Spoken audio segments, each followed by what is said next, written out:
Você já pensou que a maior revolução da história começou com uma carta para exilados? Não com o som de trombetas, não em uma vitória militar, mas com palavras que cruzaram fronteiras, desafios culturais e tempestades de perseguição. A carta chegou à Ásia Menor, e ali começou a nascer algo que hoje chamamos Igreja Global. O livro de Pedro é exatamente isso. Uma mensagem de esperança para comunidades que viviam em exílio, não apenas geográfico, mas cultural e moral. Quem escreve? Pedro, o apóstolo conhecido por sua impulsividade. Quem lê? Cristãos que já enfrentavam críticas, boatos e até violência por seguirem um Jesus que não era reconhecido pelos poderes locais e o cenário. Ásia Minor, a vasta região que hoje compreendemos como uma ponte entre o Oriente e o Ocidente. Pontus, Galácia, Capadócia, Ásia e Bítina. Estradas romanas cortavam aquelas cidades, portos vibravam com mercadores, e as casas abriam espaço para assembleias onde ensinamentos sobre Jesus circulavam entre gente simples, artesãos, escravos, mulheres, recém-chegados de outras redes religiosas. Essa é a imagem que a carta pinta. Uma fé que se espalha por meio de comunidades locais, que, apesar da pressão externa, descobrem uma identidade que não se dobra. A ideia central de Pedro pode ser resumida em uma imagem poderosa. Pedras vivas em 2:4-5. Pedro convida o leitor a aproximar-se de Cristo, como pedras vivas, sendo edificadas como casa espiritual, para ser sacerdócio santo. Pense nisso por um instante. Não são apenas indivíduos isolados que carregam a fé, mas pedras que, juntas, formam uma casa, e essa casa não fica engaiolada entre muros de medo. Ela se estende por cidades, vilas, praças, mercados. A imagem de uma igreja que cresce como uma construção comunitária, peça a peça, com o cuidado de um artesão. É a metáfora perfeita para entender o nascimento da Igreja Global a partir de comunidades exiladas. Mas por que o exílio aparece tão fortemente? Porque o exílio não é só distância física. É uma maneira de viver no mundo com valores que parecem contrapor-se ao ritmo dominante do poder, da riqueza e do status. Pedro não evita a dor. Ela reconhece, mas oferece uma lente. Como viver com integridade em meio à perseguição? O texto chama para uma ética de santidade, de respeito às autoridades, de convívio justo entre patrões e trabalhadores, entre maridos e esposas. Não é uma receita de fuga. É um chamado para transformar as próprias relações em testemunho em tempos de pressão. A resposta prática é simples, mas profunda. Manter a esperança, honrar a dignidade humana de todos, agir com compaixão, mesmo quando o poder tenta moldar as pessoas a partir do medo. A geografia da Ásia Menor não é apenas cenário, é motor da narrativa. Pense no viajante que, de Éfeso, segue pela estrada romana até as cidades do interior.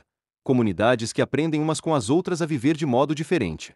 É nesse espaço que a palavra de Pedro circula entre casas, sinagogas convertidas em comunidades cristãs, praças públicas onde debates sobre o aguardado reino de Deus entram no cotidiano. A carta sabe disso. A fé não floresce apenas em templos altos, mas na vida doméstica, na ética de trabalho, na relação entre vizinhos, na hospitalidade estendida ao desconhecido. A arqueologia ajuda a confirmar esse quadro. Não apenas ruas iluminadas por lanternas, mas espaços de reunião que se parecem mais com casas do que com auditórios, evidências de que a fé começou muito perto do chão do cotidiano.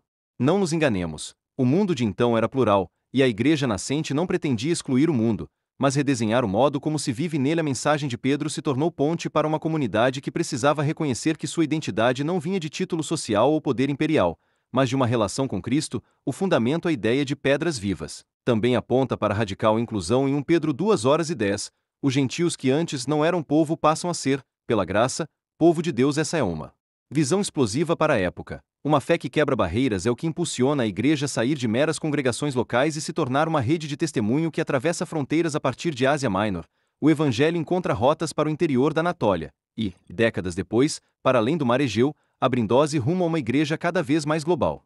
A arqueologia contemporânea dá pistas complementares sobre esse nascimento. Ruínas de cidades como Éfeso e outras ao longo das costas e das planícies interioranas revelam uma vida urbana vibrante, com praças onde debates religiosos aconteciam, lojas que se viram convertidas em espaços de reunião, e sinais de uma presença cristã nascente que se apoia na hospitalidade e na prática comunitária. Em Capadocia, as evidências de casas-catedral e estruturas de rocha, não tão diferentes do que a carta descreve como santuários da casa, apontam para uma igreja que aprende a viver em lugares onde o ambiente é difícil, mas a comunidade é criativa. Não são apenas verdades teológicas em pergaminho, são práticas que alguém viveu em uma cidade de caravanistas, em uma vila de artesãos, em uma casa de campo onde os cristãos partilhavam pão, oravam e se encorajavam mutuamente. Para nós hoje, a mensagem de Pedro oferece ferramentas úteis. Primeiro, uma identidade que não depende de aprovação externa, mas de pertença a uma comunidade que é, ao mesmo tempo, privilegiada e desafiada. Vós, casa de Deus, igreja dos vivos. Segundo, uma ética de convívio que transforma relações com vizinhos, autoridades e convivas da cidade, não por medo, mas por convicção de que a presença de Cristo já mudou o mundo. Terceiro, uma esperança que persiste mesmo quando a dor parece ter a última palavra. O exílio, nesse quadro, passa a ser espaço de missão. Onde você está, ali Deus quer revelar algo do seu reino em gestação. Ao longo de Pedro, a lição não é simplista. Não é só seja bom ou não desanime. É uma chamada para reimaginar o poder da fé como uma força que une pessoas distintas numa identidade comum, que resiste às pressões sem perder a raiz.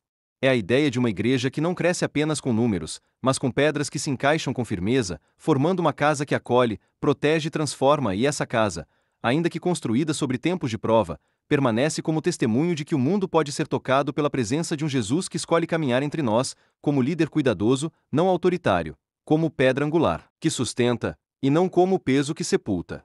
Se você está assistindo a este vídeo hoje, pense na sua vida como uma das pedras do edifício. Em que circunstâncias você está sendo chamado a atuar com integridade, compaixão e coragem?